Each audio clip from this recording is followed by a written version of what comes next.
पायल जो एक 22 साल की युवती है, ग्रेजुएशन की स्टूडेंट है, बहुत ही इंटेलिजेंट है। जब भी उन्हें स्टेज पे लेक्चर देना होता है या 10 लोगों के सामने कुछ बोलना होता है या शादी समारंभ में जाना होता है, तो वो उसे बहुत ज़्यादा अवॉइड करते हैं। कभी कभी अवॉइड करते हैं और कभी चले भी गए तो वहाँ से जल्द निकलने की कोशिश करते हैं। नमस्कार, मेरा नाम डॉक्टर मौसम फिरके है। मैं मनस्पर्श माइंड वेलनेस सेंटर नागपुर यहाँ साइकेट्रिस्ट करके काम करता हूँ। और आज हम जिस बीमारी की मैं बात करने वाले हैं वो है सोशल एंग्जाइटी डिसऑर्डर या social phobia. Social anxiety disorder होता क्या है? इस बीमारी में यूजुअली पेशेंट को सोशल सिचुएशन से डर लगता है। सोशल सिचुएशन मतलब जहाँ कहीं उन्हें 10 लोगों के सामने कुछ बोलना है या स्टेज पे जाके ऑडियंस के सामने कुछ अपनी बात रखनी है या शादी समारंभ या कोई भी फंक्शन है वहाँ जाना है। ऐसे सिचुएशन में जब भी वो पेशेंट जाता है तो उन्हें घबराहट होती है, धड़कन तेज होने लगती है, हाथ पैर कांपने लगते हैं, मुंह सूखने लगता है, पसीना छूटता है और इस वजह से वो वहाँ से जल्द निकलने की कोशिश करते हैं। बहुत बार उन्हें उनके साथ ऐसा हुआ रहता है, इसलिए वो सिचुएशन को अवॉइड ही करते हैं। कुछ कारण देके वो सिचुएशन में जाएंगे ही नहीं। इस वजह से क्या होता है, वो समाज से दूर होते हैं, अपने घर में ही रहते हैं, ऑफिस में भी बहुत कम लोगों से बात करते हैं और असामाजिक होने लगते हैं। अभी ये होता क्यों है?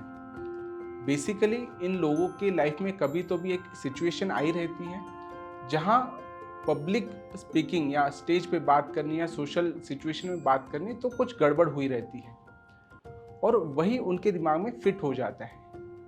उन्हें लगता है बिकॉज पहले ऐसे मेरे साथ हुआ है, हमेशा मेरे साथ ऐसा ही होगा। मैं कुछ तो गड़बड़ करूंगा या करूंगी, मेरे मुंह से कुछ तो ऐसा निकलेगा जो लोग इंटरप्रेट कर लेंगे, कैच कर लेंगे और फिर वो लोग मेरे बारे में बुरा सोचेंगे। इससे होता क्या है, फिर इस चीज का उनके मन में डर बैठ जाता है और ये डर इतना ज्यादा हो जाता है कि कभी उनके सामने कोई चांस भी आया, कोई सिचुएशन भी आई कि जहाँ जाना है तो वो सोच के ही उन्हें डर लगने लगता है। एकदम से धड़कन तेज हो जाएगा, हाथ पैर कांपेंगे, सांस फूलेगा और वो एकदम रेस्टलेस हो जाएंगे। बहुत बार इसके साथ ये भी होता है कि उनका दिमाग ब्लॉक हो जाता है, वो सोच ही नहीं पाते। भले ही उन्होंने सब प्रिपेयर करके आए, ये बोलना है, बट जैसे ही ये सिचुएशन आती, जैसे वो स्टेज पे खड़े होते हैं या 10 लोगों के सामने खड़े होते हैं, सब भूल जाते हैं, उन्हें कुछ भी समझता नहीं है। तो ये सोशल एंग्जाइटी की फिर ट्रीटमेंट क्या है, हम क्या कर सकते हैं ट्रीटमेंट? तो बेसिकली हम 2 भागों में ट्रीटमेंट देखेंगे। पहला फार्माकोलॉजिकल, मतलब दवाई इलाज से क्या कर सकते हैं, और सीबीटी काउंसलिंग से हम क्या क्या कर सकते हैं। तो पहले देखते हैं फार्माकोलॉजिकल। बिकॉज ये एक एंग्जाइटी डिसऑर्डर है तो इसमें यूजुअली बेंजोडाइजेपिन या प्रोपेनोलॉल दिया जाता है।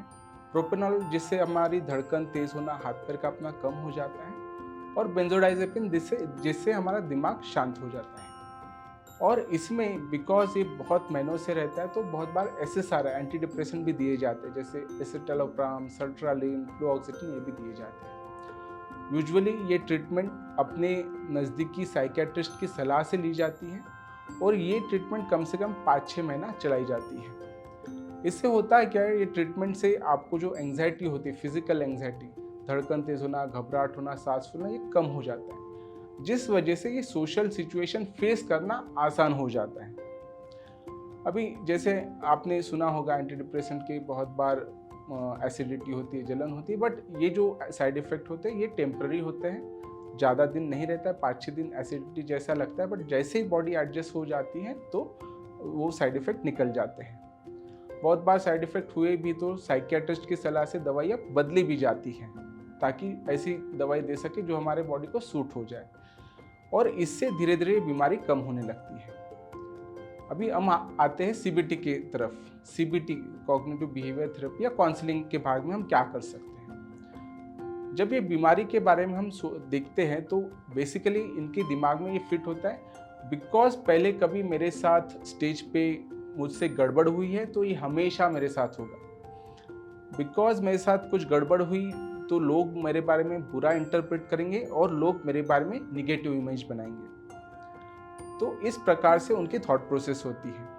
पहला चीज़ उन्होंने क्या किया, जनरलाइजेशन, बिकॉज एक बार हुआ मैं हमेशा ही गड़बड़ करूँगा या करूँगी। दूसरा चीज़, मुझे जो कुछ एंग्जाइटी होगी, घबराहट होगी, वो लोग नोटिस कर लेंगे, और बिकॉज वो लोग नोटिस कर लेंगे तो वो उसे पकड़ के रखेंगे और मेरे बारे में फिर निगेटिव व्यूज़ बनाएंगे। अभी सिंपल सी भाषा में अगर देखा जाए तो कभी भी मैं एग्ज़ाम में एक बार फेल हुआ, 2 बार फेल हुआ, तो ज़रूरी नहीं कि तीसरी बार भी फेल होऊंगा, राइट। वैसे ही अगर मेरे साथ एक बार स्टेज पे या सोशल सिचुएशन में गड़बड़ हुई है तो उस वजह से ज़रूरी नहीं कि मेरे साथ ये वापस भी होगा। दूसरा चीज़, हम बहुत बार माइंड रीडिंग करने लग जाते हैं कि लोग मेरे बारे में बुरा ही सोचेंगे, लोग मुझे ही नोटिस करेंगे, मेरे साथ जो गड़बड़ हुई वो पकड़ लेंगे।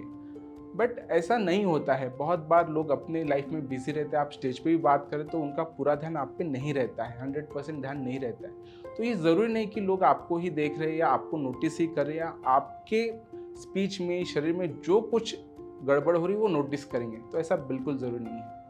तो ये जो चीज़ें हैं जिससे हम अपने विचारों पे काम करते हैं, इसको कहते हैं CBT, कॉग्निटिव बिहेवियर थेरेपी। इसमें दूसरा भाग होता है बिहेवियर थेरेपी।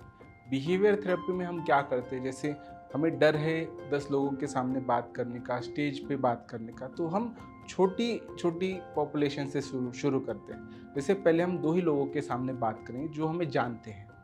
जब हमें कॉन्फिडेंस आएगा कि मैं 2 लोगों के सामने से अच्छे से बात कर पा रहा हूँ या कर पा रही हूँ, तो फिर 4 लोगों के सामने, फिर 6 लोगों के सामने। इस प्रकार से अगर धीरे धीरे हम बढ़ाएंगे तो इसे ग्रेजुअल डिसेंसिटाइजेशन कहा जाता है, जिससे एंग्जाइटी भी कम होती है और हमें कॉन्फिडेंस आता है कि मैं अभी गड़बड़ नहीं कर रहा हूँ या लोग मेरे बारे में बुरा इंटरप्रेट नहीं कर रहे हैं। बहुत बार क्या होता है, ये सोशल एंग्जाइटी, सोशल फोबिया में बिकॉज वो समाज से अलग हो जाते हैं, अकेले ज़्यादा रहते हैं, तो इससे डिप्रेशन भी आता है।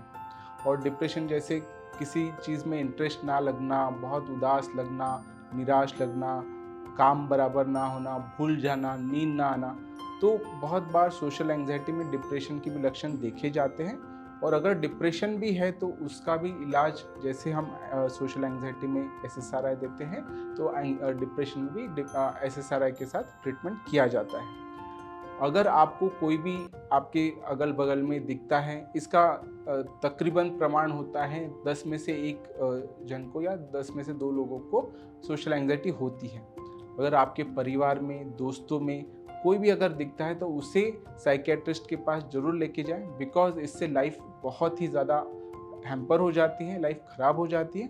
और अगर इसका इलाज किया जाए तो हमारी लाइफ सुधर सकती है, हम लाइफ में बहुत ज़्यादा आगे बढ़ सकते हैं। धन्यवाद।